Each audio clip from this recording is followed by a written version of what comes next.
Bismillahirrahmanirrahim. Assalamualaikum warahmatullahi wabarakatuh. Halo semuanya. Oke, jadi di sini aku bakalan mau bikin video tutorial gimana sih cara kita itu untuk menghitung maupun mengolah data mentah yang itu bermula dari Excel, terus beralih ke aplikasi SPSS, sampai kita itu untuk mengcoding dari aplikasi SPSS, dan kita membuat laporan akhir dari hasil datanya. Oke, daripada berlama-lama, langsung saja kita mulai. Nah, jadi di sini udah aku tampilin ini data-data mentah ya. Ini tuh awalnya itu dari kuesioner yang telah kami bagikan dari Google Form. Jadi ini hasil datanya teman-teman, data mentahnya. Oke, jadi langkah pertama yang harus teman-teman lakukan yaitu teman-teman harus menghapus ya beberapa sekiranya itu yang tidak diperlukan, seperti tanggal, email, bersedia atau tidaknya, dan nama. Ini jadi teman-teman langsung blok aja ya. Klik kanan, delete. Terus WhatsApp juga, klik kanan, delete. Jadi di sini tinggal tersisa usia, jenis kelamin, dan item-item dari alat ukurnya. Nah, langkah selanjutnya yaitu teman-teman mengubah nih nama-nama item alat ukur ini menjadi nama-nama dimensinya saja. Nah, contoh nih, misal aku dimensinya itu ada social integration and emotional connection yang kita singkat sebagai SIEC. Nah, di sini kita kita ketik singkatannya saja dari dimensi tersebut. Dan ini sesuaikan dengan alat ukur yang teman-teman pakai masing-masing ya, berdasarkan variabelnya juga. Dan langsung saja kita ubah di sini. SIC1,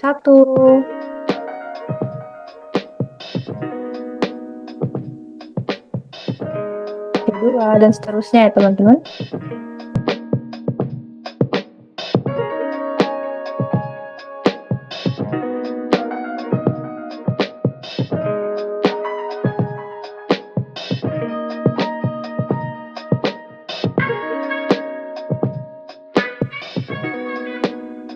Nah, jadi ini udah dirubah semua ya teman-teman. Dari item kita ubah menjadi dimensi. Nah, langkah selanjutnya yang perlu teman-teman lakukan yaitu mengubah skala Likert-nya. Jadi di sini kan skala Likert-nya itu ada setuju, netral, sangat tidak setuju, dan lain sebagainya. Nah, di sini teman-teman kita bakalan ubah skala Likert-nya itu menjadi angka, ya teman-teman. Jadi langkah pertama, ini kita blok dulu semuanya.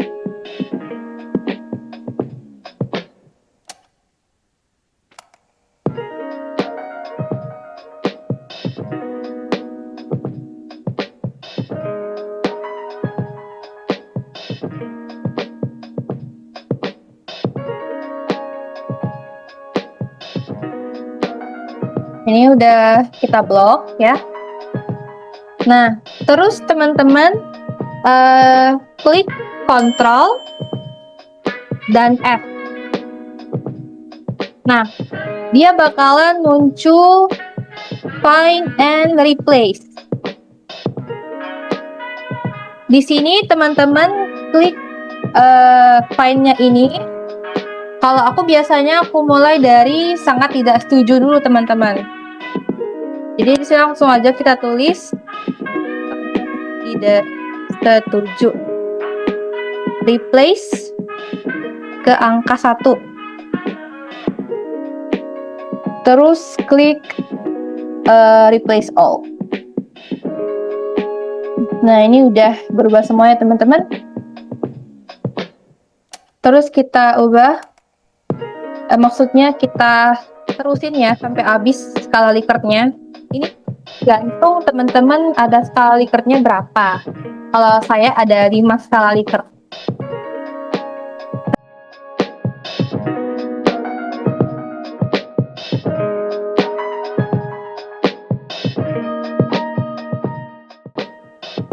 Oke, jadi ini udah kita rubah semua ya teman-teman. Skala Likertnya itu menjadi angka. Ini udah kita ubah semua. Dan langsung aja ini langsung kita save ya. Kita save kayak biasanya. Terus langsung kita pindahin ke aplikasi SPSS-nya ya teman-teman. Oke teman-teman, jadi ini datanya udah aku pindahin ya dari Excel tadi ke aplikasi SPSS. Nah, jadi seperti ini tampilannya ya teman-teman ketika kita pindahkan ke aplikasi SPSS. Oh iya, langkah-langkahnya itu ya teman-teman, kita memindahkan data dari Excel ke SPSS, teman-teman bisa klik File.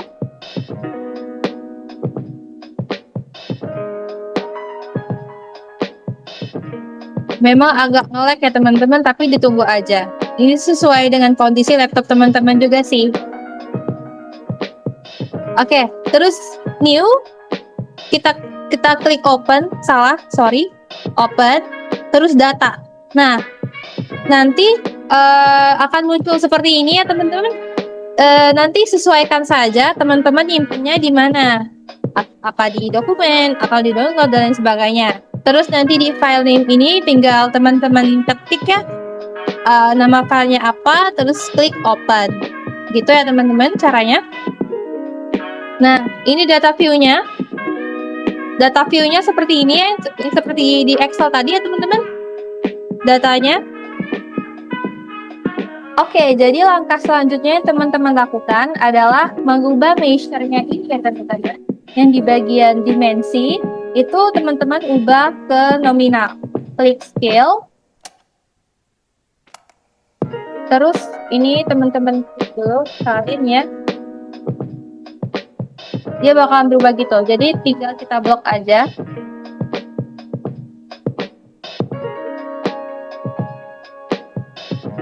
Ya udah berubah semua nih. Nah, jadi ini langsung kita beralih ke output aja ya teman-teman. Oke, jadi ini tampilan dari output SPSS ya. Langkah pertama yang kita lakukan yaitu kita perlu mengecek dulu nih teman-teman, apakah variabel kita itu favorable atau unfavorable. Jadi di sini aku mau ngejelasin singkat ya teman-teman. Maksudnya itu yang favorable yaitu dia tuh kayak bersifat positif gitu ya teman-teman. Maknanya itu searah dan skornya itu bisa langsung kita pakai. Nah, sedangkan variabel yang unfavorable yaitu dia yang bersifat negatif teman-teman. Yang dia tuh maknanya itu berlawanan dan skornya itu perlu kita ubah atau kita reverse gitu. Nah, mengapa sih harus kita ubah atau kita reverse? Tujuannya yaitu biar hasilnya itu akurat dan kayak apa ya, nggak ngasal gitu kita ngitung datanya. Nah, jadi berhubung aku juga punya variabel yang unfavorable, jadi langsung aja ya kita ubah ya. Pertama teman-teman klik transform, and then klik recode into different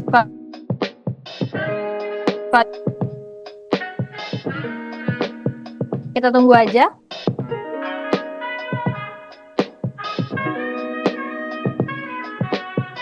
Nah, dia akan muncul seperti ini ya teman-teman. Di sini teman-teman masukin sekiranya dimensi yang unfavorable-nya itu yang mana. Kalau aku di ISR2. Jadi klik, terus name-nya kita ubah ke RISR2.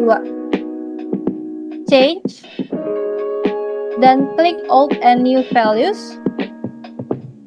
Nah, di sini perlu diperhatikan ya teman-teman. Skala Likert-nya juga ikut kita ubah nih teman-teman. Jadi yang old value-nya itu kan satu tuh, satu tadi sangat tidak setuju. Nah, kita ubah, kita reverse gitu ke 5 gitu. Jadi di sini langsung aja ya, 1, 5. add 2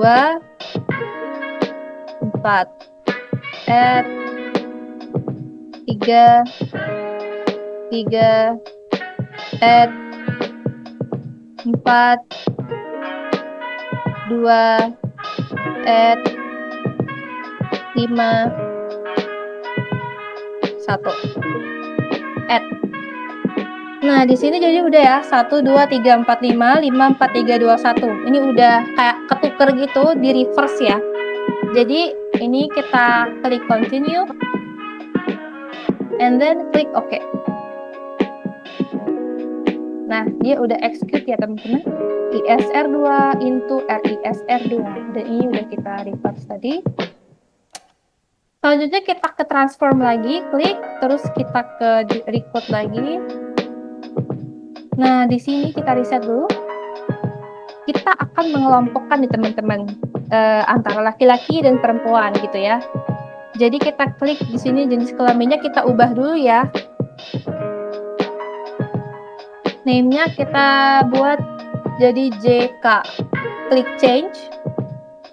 Terus klik old and new values. Nah, di old ini teman-teman bisa ketik aja, misal di sini laki-laki. New value-nya kita ubah ke 1. Add perempuan 2. Add. Nah, tinggal continue. Oke. Oke, udah berubah ya ini JK. Nah, selanjutnya teman-teman klik transform, compute variable. Nah, akan muncul seperti ini. Kita di sini kayak apa ya? Mau ngitung meannya gitu. Nah, jadi di sini teman-teman cari statistical, klik mean. Nah, dia akan muncul seperti ini kedobelan. Bentar, kita klik ulang dulu. Nah, ini kita hapus dulu. Nah, di target variable, di sini teman-teman sesuaikan dengan variabel teman-teman ada berapa ya. Di sini aku mulai dari variabel independen dulu ya. Di sini aku variabel independennya social media use. Kita singkat aja SMO. Terus di sini teman-teman isi berdasarkan dimensi si SMU ini apa aja gitu. Ini ada SGC1 yang kayak tadi, 2 dan seterusnya.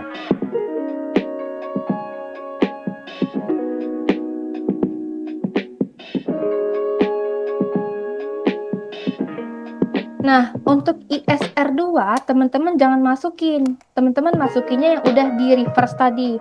Jadi masukinnya yang RISR2. Klik koma, lanjut 3 4. Oke. 1 2 3 4 5 6 1 2 3 4 RISR ya. Klik OK. Oke, ini udah ya, execute. Terus lanjut sampai variabelnya habis ya teman-teman. Kita reset. Ini variabel dependent aku, eco anxiety. Kita singkat jadi EA. X. Statistical. Mean. Kayak tadi ya, tapi sesuaikan dengan variabelnya. Ini aku mulai dari GAF1.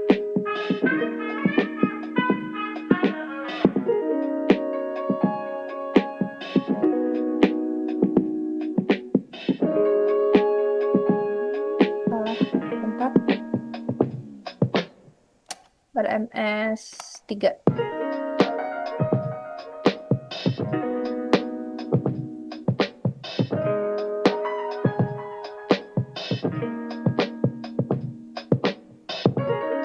Oke. GF1 2 3 4 RMS 1 2 3 1 2 3 1 2 3. Oke. Jadi ini udah lengkap semua. Tinggal kita klik OK. Oke, jadi ini udah semua ya teman-teman. Nah, terus langkah selanjutnya yaitu kita akan mencari frekuensinya ya. Atau misal kalau teman-teman mau nyari deskriptif statistik, teman-teman bisa carinya di frekuensi. Langkahnya yaitu klik Analyze, Descriptive Statistic Frequencies. And then teman-teman tinggal cari ya variabelnya SMU, EAX, JK-nya juga masukin ya teman-teman. Terus klik statistik, centang mean, dan standar deviasi. Continue. Dan klik OK. Tunggu sampai dia muncul. Tunggu aja ya teman-teman.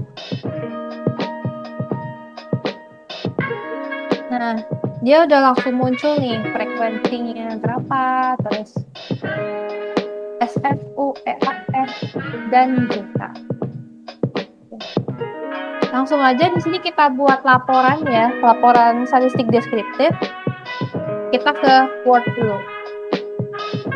Langsung aja di sini kita buat laporan ya. Oke, langsung ketik aja di sini. Table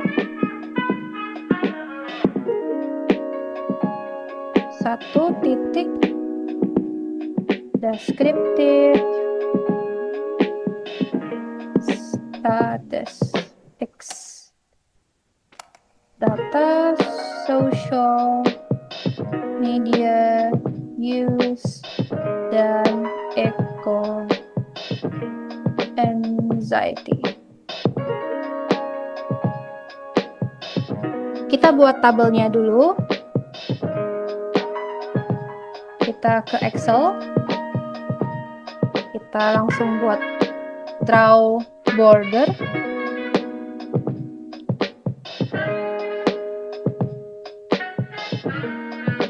Satu, dua, tiga, empat, lima.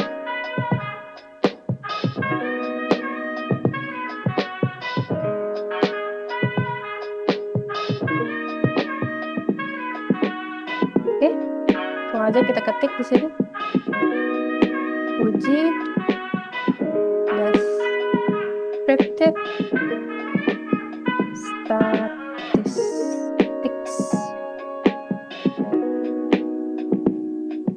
Ini mean, terus SD, jumlah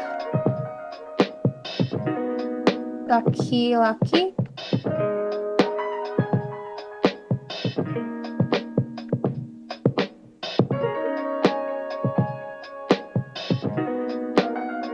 ini SMU, terus EAX.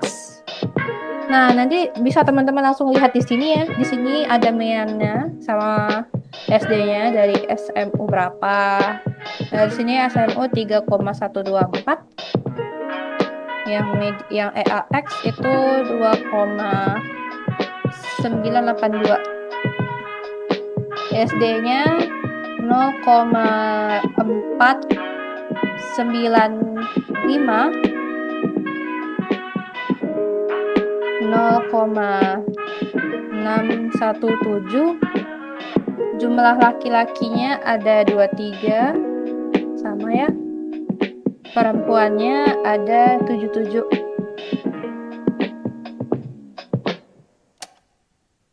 Oke, ini kita rapiin dulu ya. Jadi ini kita tarik dulu.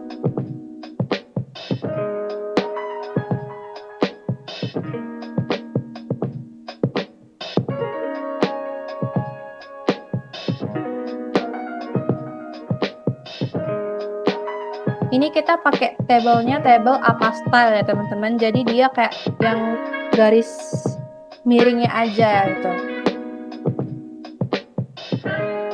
Kita rapiin dulu.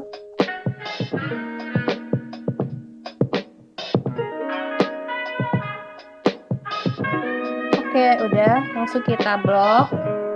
Terus kita salin. Ini udah semua ya. Kita beralih ke Word lagi. Oke, jadi nih tadi ya, setelah kita itu tadi ya seperti ini. Nah, teman-teman perlu perhatikan ya, kalau ada kalimat yang berbahasa Inggris, teman-teman bisa ubah ke italic ya. Jadi kayak miring gitu dia. Kayak descriptive statistik ini, social media use. Ininya ketinggalan sebentar. Eco anxiety, descriptive statistik. Walaupun di dalam tabel juga teman-teman perlu di italic ya. Oke, jadi ini adalah hasil laporan dari descriptive statistik. Teman-teman bisa lakukan di frequencies ya. Oke, selanjutnya kita kembali ke output. Oke, terakhir tadi sampai frequencies ya. Jadi ini selanjutnya kita lanjut ke analyze. Kita lanjut ke analyze, terus kita ke explore. Descriptive, terus ke explore. Nah, di sini teman-teman masukin ya dependennya apa. Ini masukin dua-duanya aja. Di sini SMO sama EAX, masukin semua. Terus plots, histogram dicentang, terus normality dicentang. Continue and click OK.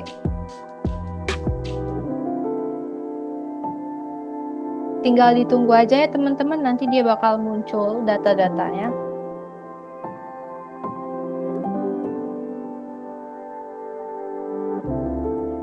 Nah, ini udah nih muncul datanya ya. Di sini ada descriptive. Nah, di sini ada test of normality. Oke. Sepertinya ini mau aku jelasin sebentar ya teman-teman. Oke, jadi kalau kita mau melihat data kita itu terdistribusi normal atau tidak, teman-teman bisa lihat di test of normality di Kolmogorov Smirnov. Nah, teman-teman bisa lihat di signifikansinya teman-teman di Kolmogorov Smirnov. Kalau data saya itu signifikansinya itu kan kurang dari 0,05 semua nih. Ini kan 0,004, 0,000, yang dimana yang pastinya datanya itu bakalan tidak terdistribusi normal. Nah, gimana tuh caranya? Solusinya gimana? Jadi teman-teman lihat di sini nih, di bagian deskriptif, di kurtosis dan skewness. Nah, teman-teman lihat di bagian standar errornya ya. Nah, di sini nilai data aku 0,241, 0,478, yang dimana itu termasuk terdistribusi normal. Nah, jadi gitu ya teman-teman, kalau misalnya teman-teman solusinya tadi pakai Kolmogorov nggak terdistribusi normal, teman-teman bisa pakai skewness dan kurtosis ya teman-teman. Oke, lanjut. Kita ke analyze, kita ke compare means, ke means. Ini dependent and independent. Teman-teman masukin ini SMO ke independent, sesuaikan ya dengan variabel teman-teman. EAX ke dependent. Sebentar. Kita ke option. Kita centang test for linearity. Continue.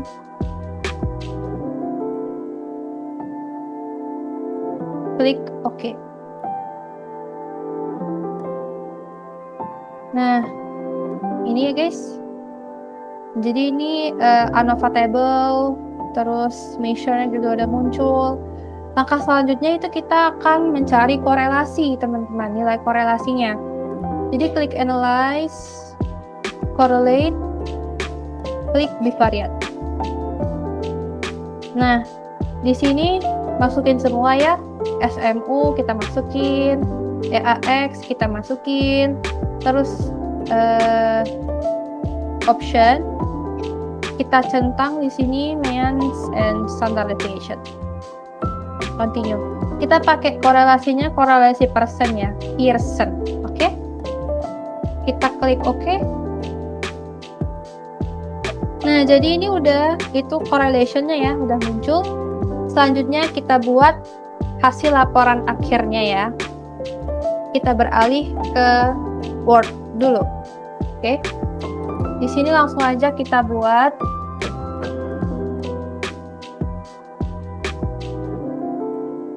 laporan hasil uji linearitas. Nanti aku bakal tampilin ya di sini.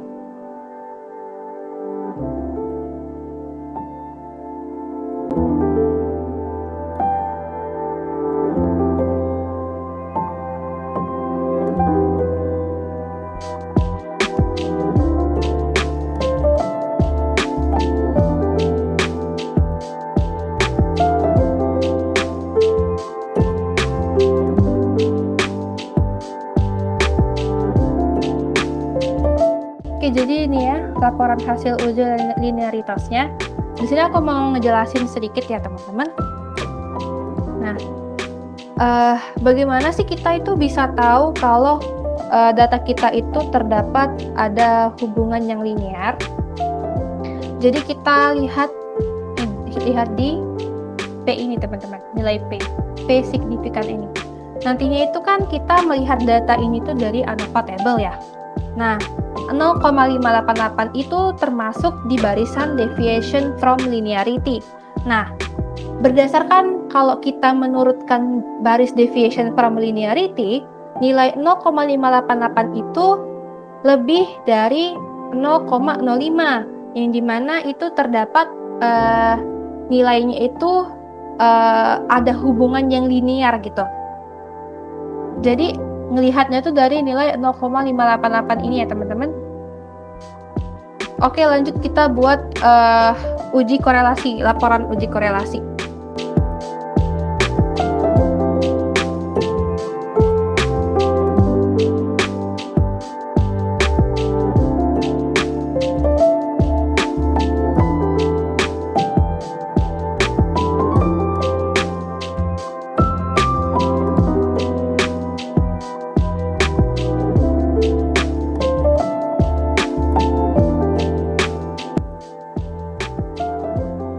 Nah, jadi ini aku mau ngejelasin dulu ya.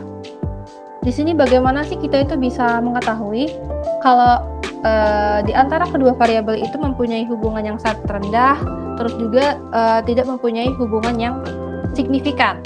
Nah, kita lihat dari R ini, kalau untuk mengetahui kayak kalau dia itu hubungannya itu rendah atau gimana gitu ya. Nah, R itu adalah korelasi. Kita lihat di sini nilainya 0,138, yang dimana menurut dari Sugiono tahun 2007 nilai 0,138 itu termasuk nilai yang nilainya itu sangat rendah. Jadi nanti tuh dia tuh kayak apa ya, ada urutan-urutan nilai gitu loh. Jadi kayak dia tuh ada yang sangat rendah, ada yang sedang, ada yang medium, ada yang tinggi. Nanti teman-teman tinggal nyesuaiin aja tuh nilai teman-teman termasuk kategori nilai yang mana gitu. Nah, tahu signifikan atau tidaknya itu dari P ini. P ini adalah nilai signifikan. Ini teman-teman lihatnya di correlation ya teman-teman. Jadi ini 0,170. 0,170 itu lebih besar dari 0,05, yang dimana kalau nilainya itu lebih besar dari 0,05, nilainya itu termasuk tidak signifikan. Otomatis hipotesis alternatif ditolak, hipotesis nolnya diterima. Jadi ini adalah hasil akhirnya. Dan langsung aja kita buat tabel apa stylenya.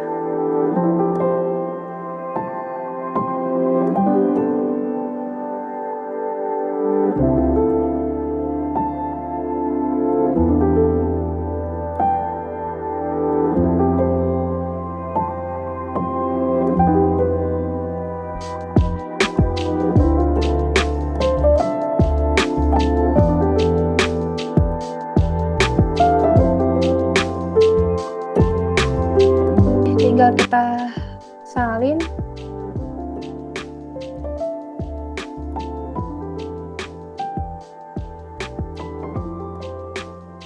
Kita rapihin dikit ya. Oke. Jadi ini ya hasilnya.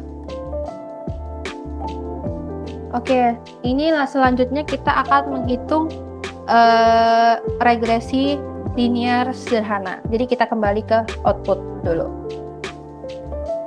Langkah-langkahnya, teman-teman bisa langsung klik analyze, ke regression, linear, terus dependent dan independent kayak tadi ya, SMO di independent, EAX di dependent. Klik save. Di sini klik unstandardize, terus continue, klik OK. Nah, dia akan muncul seperti ini. Terus selanjutnya teman-teman klik transform, compute variable. Ini kita reset dulu. Nah, ini teman-teman masukin sini ABS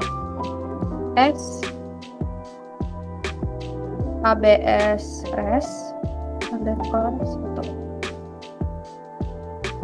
di sini di bagian numerik teman-teman masukin ABS res underscore 1. Ini udah gede semua ya.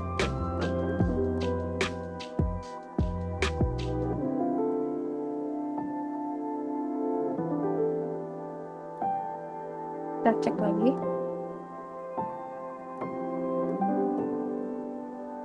Oke, ini udah semua ya. Proses. Oke, langsung kita klik OK.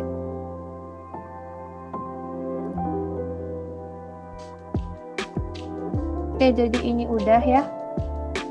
Langsung aja kita kita kembali lagi ke analyze, terus regression, ke linear, kita reset. Nah, di bagian dependent kita masukin ABS, independennya SMO. Save-nya tadi yang unstandardized-nya kita uncentang ya, kita nggak centang. Continue, terus klik OK.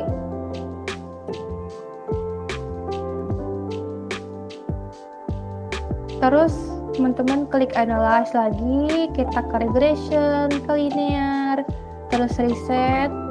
Teman-teman masukin kayak yang sebelumnya ya, sesuai urutannya, SMO independent, EAX di dependent, terus statistik, centang deskriptif, dan confidence intervals. Terus klik continue,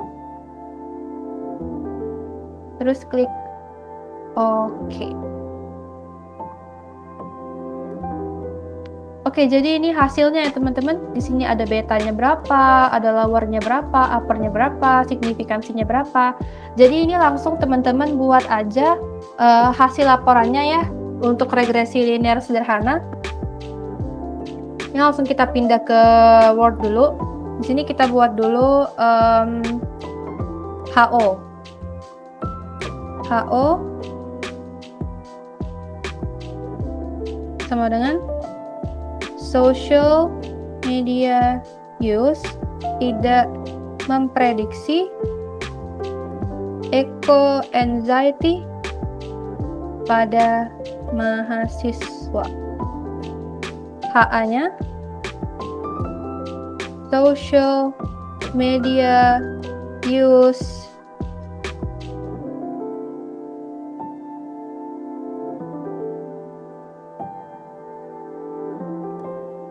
memprediksi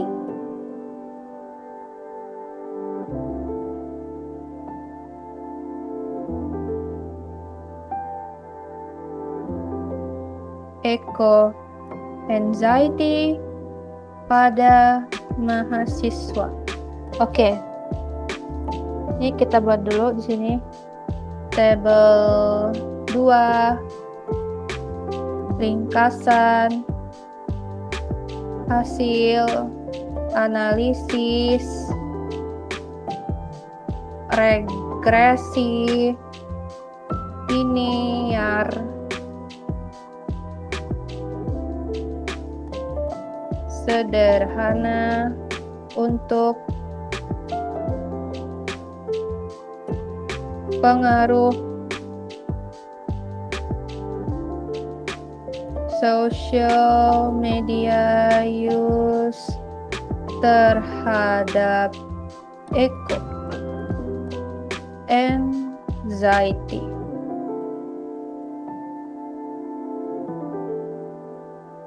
Ini langsung kita buat table apa stylenya di Excel. Kayak tadi ya, kayak sebelum-sebelumnya. Draw border.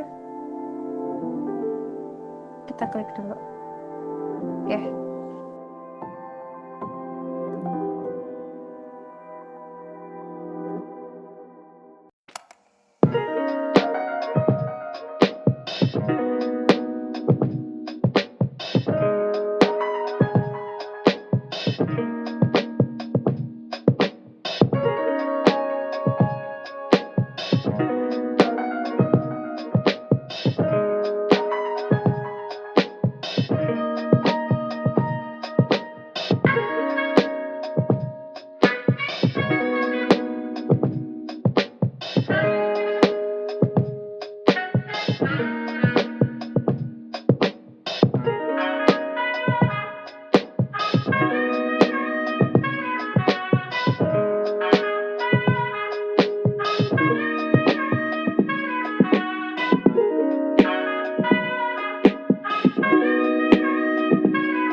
Ini kita benerin lagi. 0,000. Kadang dia kayak nggak kemasuk gitu loh dari Excelnya. Jadi teman-teman harus telaten ya, harus diperhatikan lagi gitu. Tuh garisnya aja hilang tuh. Jadi dibenerin lagi gitu. Bentar.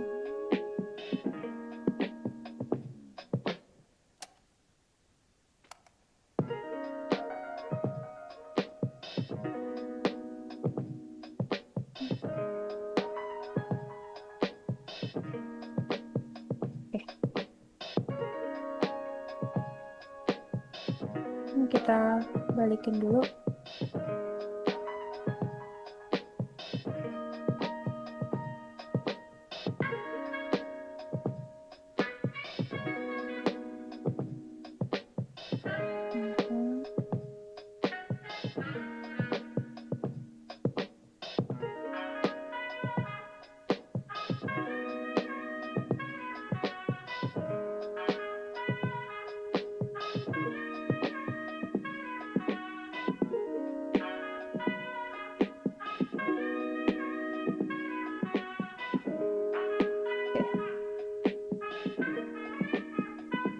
Oke, jadi R-nya ini tadi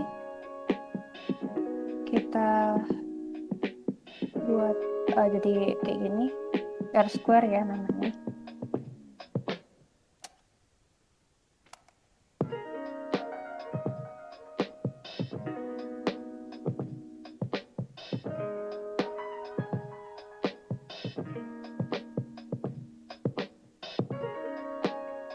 Oke. Terus kita buat di sini uji asumsinya gimana?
Oke, jadi kita akan mencari uji T dulu ya, hasil uji T dulu.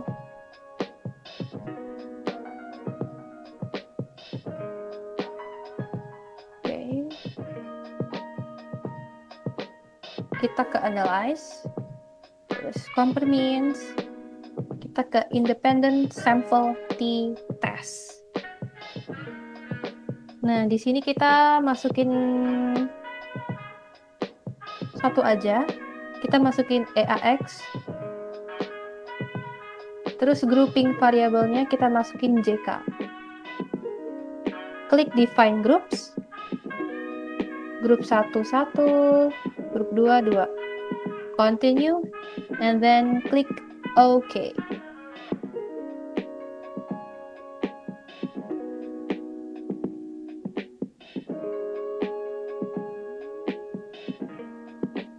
Oke, ini independent sample t-testnya ya teman-teman. Selanjutnya kita akan mencari one way ANOVA. Klik analyze. Kita ke sebentar.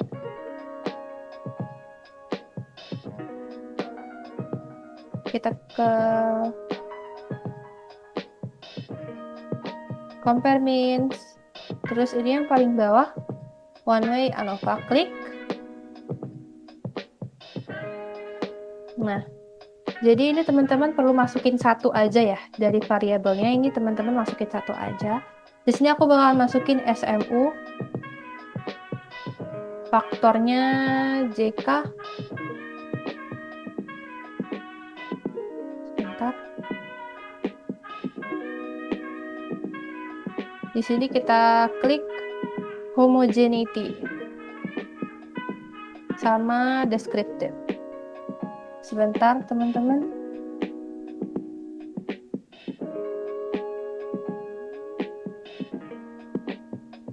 Oke. Homogeneity dan descriptive. Klik continue. And then klik OK.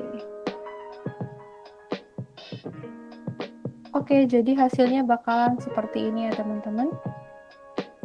Terus kita akan membuat laporannya di Word. Oke, sebentar. Oke, sekarang kita langsung aja kita buat laporannya. Kita pindah dulu ke Word. Oke, ini kita ketik hasil uji T.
Oke, cara kita untuk mencari Crunchback Alpha itu, kita klik Analyze, Scale, Validity, Analyze. Terus kita masukin di sini berdasarkan item-item variabelnya ya. Masukin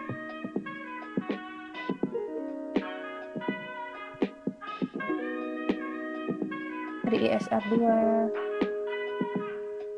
3, 4. Oke. 1, 2, 3, 4, 5, 6, 1, 2, 3, 4. Statistik. Terus kita centang scale dan scale if item delete. Kita continue. And then klik OK. Nah, ini Crunchback alpha-nya ya teman-teman. 0,806. Nah, jadi kalau misalnya teman-teman mau cari yang variabel satunya juga, teman-teman bisa ulangi cara yang tadi ya. Misalnya ya sesuai variabel teman-teman ada berapa. Jadi ini udah aku rapiin semua ya teman-teman. Udah aku benerin, udah aku pisah-pisahin yang mana. Jadi ini hasil akhirnya. Tuh, ini hasil akhirnya. Oke, sekian video tutorial dari saya. Semoga teman-teman sekalian bisa mengerti apa yang saya jelaskan, dan mohon maaf ya sebesar-besarnya jika penjelasan saya itu teman-teman ada yang masih belum mengerti atau malahan nambah bingung ya, karena penjelasan saya yang terlalu berlibat. Dan mohon maaf juga jikalau banyak yang typo ketikannya, karena aku juga masih sama-sama belajar ya teman-teman. Jadi semoga video ini bermanfaat untuk teman-teman semuanya, bermanfaat untuk banyak orang, dan semoga bisa dimengerti lah ya video penjelasan ini. Jadi ya, bye-bye. Wassalamualaikum warahmatullahi wabarakatuh. Baby, you, oh, oh, you, oh, oh, you, oh, oh, yeah.